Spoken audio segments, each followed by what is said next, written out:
So you want to be an indie game developer. However, you're not quite sure where to go or what you should do. All you know is that you have a burning passion that you can feel in the pit of your stomach. That itch that you have that just won't go away. A voice in the back of your mind keeps telling you over and over again to just make something. At some point in that process, you start learning skills. Then you realize that there's a bunch of them. They begin to weigh you down. Even worse, just trying to learn one skill ends up stretching you thin between it and your other responsibilities. Months go by, you feel like you've made little progress toward your goal. Hope seems to be lost as you find yourself wandering in the darkness over and over again. You start to realize that game development can be a daunting task. Whether you're new to game development or someone who's been at it a while, but you're just feeling a bit lost, I want to help you. You can get started or get back on track with your project. To do this, I want to discuss your passion, why the end of your project is more important than we give it any credit, and the most important skill that I feel like all game developers should know. Let's talk about what you need in order to find your path in indie game development. Because all it takes on the journey to become a game developer is a single spark. To begin with, I want to mention that indie game development is more than just coding, drawing, or just coming up with some kind of design for your game. It's about that passion that lives within you that I mentioned earlier. Where does it come from? What drives you to spend the free moments of your day that you have to work on your game project versus doing other things like hanging out with friends, playing video games, looking at your phone, or watching that brand new episode that just released on Netflix that you were looking forward to? What feeling erupts within you if you ignore your project for too long? Now, I'm not saying that you can't do any of these things. What I am saying is that there are a lot of things out there begging for your time, for your attention. Most of us are guilty about using the one that we carry with us no matter where we go, myself included. But if you want to be an indie game developer, you are going to have to set time aside for it. That means you're going to have to sacrifice time that you previously held for other things. That time is not free, and it comes from somewhere. So you're going to have to ask yourself, just how important is game development to you? And when the times start getting rough, and trust me, they will get rough, you're going to need to have something to be able to pull on, to remember why you started this journey in the first place. If you need proof, take a look at my own journey, for example. A few years ago, I was working on a project that I've now restarted for the 4th time. This time, however, I told myself things were going to be different, as I did every other single time. But this time, I did end up taking a bit more risk by quitting one of my part-time jobs, so I could have more time to do game development. I sacrificed money and security for something that I hoped would one day be bigger and brighter. 2, I replaced that part-time job with YouTube, so I could hopefully help other developers and talk about my project as well. 3rd, I had completed one project and was starting to gain a good amount of confidence with my skills. Yet, a few months before I did any of this, I had gotten news that my mom was ill and was going to die if she didn't get a lung transplant. News goes from bad to worse. 6 months later, Mom still had not done anything to help her situation and get on the list. I'm not blaming her, but the fact that I could get a call to return home to take care of things any day now scares me. On top of that, I had to have a really hard conversation with a friend this week, one that I've been putting off for far too long. It feels like the world is just pushing down on me, making me smaller and smaller.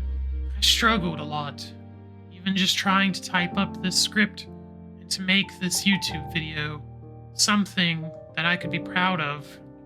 But while all that was going on, I remembered my why, my desire to try and help others who were struggling on their own game dev path, and my own passion for storytelling. With that, I realized there was going to at least be one person out there who I'd be letting down if this video did not get released this week. That idea and that why pushed me to keep moving forward and to get this video finished. Therefore, figure out your why. What will keep you moving forward when the times get hard like this? Do you have a fascination with games, maybe? Or perhaps you love problem solving, and video games is something you could really sink your teeth into. And there's really no wrong answer here, except for one. That answer being one that if you're lying to yourself about why you're getting into game development to begin with. So be honest, write it down, and put it somewhere where you can refer back to it when you start to feel resistance pushing against you, or you find that you are slipping and spending more time doing other things rather than working your project. It's your secret weapon when times get tough, because ultimately, game development is meant to be a labor of love, a reflection of your passion. So let your spark be the fuel you need on your journey to become an indie game developer. However, fuel alone will not get you where you need to go. Driving around aimlessly with a lot of fuel might get you someplace nice, but it's going to take a lot more time to get there, and you're going to burn a lot more fuel in order to do so. So, think about that itch that's in the back of your mind. You have this grand vision of what this project looks like, and maybe even what a day as a full-time indie game developer looks like. That vision being something that you're holding on to while building this game. So let's stop for a moment and take it a bit further. Think about that moment when you release your game on Steam, Android, or whatever platform you're aiming for. What does that look like in your head? What are your friends and the press saying about you, project? How many copies did you sell? What great thing is going to end up happening next? While you're thinking of that, I want to mention that this is important because your roadmap to becoming an indie game developer is going to look different from mine or anyone else's. From a big perspective, someone who needs their game to be successful and wants to hire and run a small team is going to need to take a lot more risks and have a lot more steps in order to achieve that vision in comparison to someone who is just learning this and is treating it like a hobby at this time. For me, my personal itch is selling in just enough copies to let me hire 2 full-time employees to help me with the next big project. Even further, it'd be nice if MattPat from Game Theory did a video on the hidden lore within my game. Miracle of Sound is someone who makes music for games, and it would be awesome if he ended up making a video for my little indie game. My friends are praising me for the game and asking me how I managed to do it. How did I come up with certain things? What did it look like? They're surrounding me with joy. Now, hopefully at this time you've thought about your own journey. And if you have, I want you to take a moment and answer this question. What is it going to look like for you to get there? And how much will you have to sacrifice in order to achieve that vision? Make your mental roadmap for each step that is required along the way. For me and my vision, the important thing is to have the 2 full-time employees to help me with the next game. In order to do that, I realized that I'm going to need about $250,000 USD in the bank, which will keep me settled for the 2 years that I think is going to be required in order to make the next game. The other things I mentioned are nice, but they're just ultimately icing on top of what would already be a really rich cake. Therefore, they're not required for my game dev dream. But the next thing you might realize as you're doing this is that you have no idea what the steps look like, or you feel like there's a lot more depth to each step than what you can iron out or realize. You have an idea of the destination, but you have no idea which path is best to take. Well, neither do I. I mean, when I first started out, I had no idea what was needed to make a larger indie game. And if you're just starting out too, you're not either. And you're not supposed to. That is why you see so many indie game developers telling new devs to start with a small project. This is also why I said keeping the end in mind is more useful than we give it credit. The more you find yourself saying, I don't know what X looks like or requires, means the more risk that you're going to end up taking with each of those steps. You just don't know the path. Thus, if you want to minimize the risk, you need to get experience with what those steps look like, what's required so that planning becomes easier and easy. But even more important than that, you need to remember to enjoy the journey. Success is great and all, but it's the climb that you're going to have to work through. Just make sure that whatever map you end up with, you enjoy the scenery, the storms, and the roadblocks that stand in your way. Otherwise, you're going to burn out. By the way, have you found anything in this video to be useful? If so, please consider giving the video a like. Consider subscribing and ringing the notification bell. I release videos like this about once each month, and ringing that bell will notify you of when I release the next video. This way you know when I release more videos aimed at helping you unlock your game dev potential. Now, a map is handy, and fuel to get there is great. However, you're going to need supplies and tools as well in order to get there. And while I could briefly discuss each thing you're going to need, I think it's far more important to discuss the one skill that carries over to all elements of game dev. Game development is a series of complex tasks that need to be broken down into manageable chunks. You will need to analyze problems and brainstorm solutions for all elements of game dev. For example, if we were to break down a video game, we would say that it needs programming, art, music, animation, levels, and some kind of progression. If we were to zoom in on programming, we might say that we need a character that interacts with the world.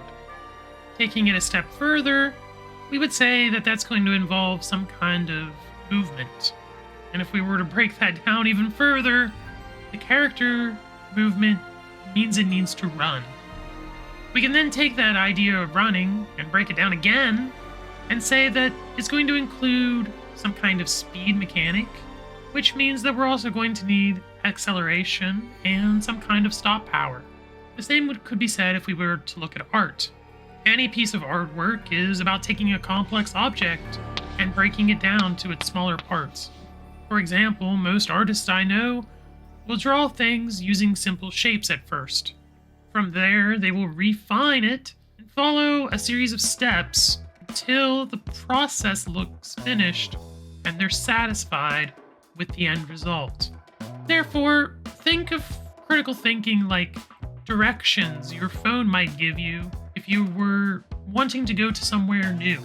You have the end destination in mind, the vehicle and the fuel to get there. The AI gives you the steps that you need in order to reach your destination in one piece and in a timely manner. Basically, it's your guide to get you through a labyrinth of game development. So to conclude, being an indie game developer begins with finding your passion to get the fuel, visioning your success to make a map, and using critical thinking and experience to find the steps you need to take. Therefore, every step you take and every problem you solve gets you one step closer to your goal. And with these 3 skills, that goal is within your reach. So ignite your spark and start your journey to indie game development today. And if you're still feeling a bit lazy, or you're not quite getting enough done on your project as you would like, then perhaps you should check out this video where I talk about 3 simple productivity tips that you can use to improve your game dev production pipeline. And until next time, stay awesome, keep creating, and spark the imagination. Take care, friends.